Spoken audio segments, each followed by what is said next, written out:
vrai chrétien, lorsqu'il pêche, son cœur bat. Il est mal à l'aise.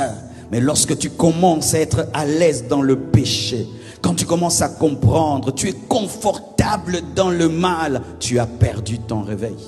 Lorsqu'on est réveillé, la conscience fonctionne. Tu parles mal à quelqu'un, tu sens que tu as mal fait. Tu as une mauvaise attitude, tu sens pourquoi j'étais comme ça. Tu penses une mauvaise chose, pourquoi j'ai pensé ça. Lorsque le réveil est au maximum, on devient sensible. Des fois, je vois certaines femmes, tu la regardes vraiment, elle est mal habillée comme une prostituée, mais n'est pas consciente. Comment quand tu portes une jupe, toutes tes cuisses sont dehors, tout ton corps se voit, mais tu ne te vois même plus dans le miroir, que c'est bizarre. Mais tu vas remarquer que lorsque tu as une haute spiritualité, les jupes deviennent longues et les robes, ça deviennent longues. Mais quand on perd la sensibilité, ça devient court, ça devient moulant. Plus on perd, plus que ça devient moulant. Quand on a un réveil élevé, on a du respect pour la femme.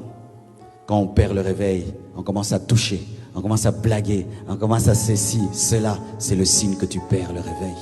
As-tu l'horreur du mal? Quand on a le réveil, tu regardes un film, il y a une scène bizarre, tu zappes, tu passes.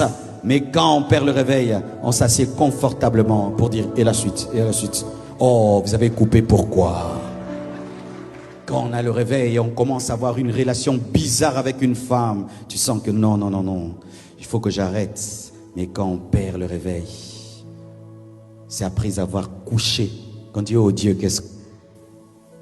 Toi, c'est quand tu es tombé que tu dis, Seigneur, qu'est-ce que j'ai fait? Mais quand on a un réveil, on peut déjà sentir que cette conversation devient bizarre. Ça devient bizarre et on s'en va.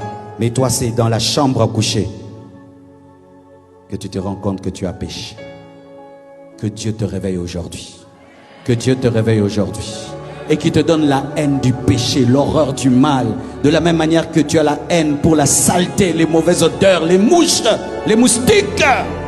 Que tu aies la haine du péché. Mais que tu aimes le pécheur. Car c'est là encore le problème des chrétiens. Dieu ne dit pas d'haïr les pécheurs. Dieu aime le pécheur. Jésus est mort pour les pécheurs.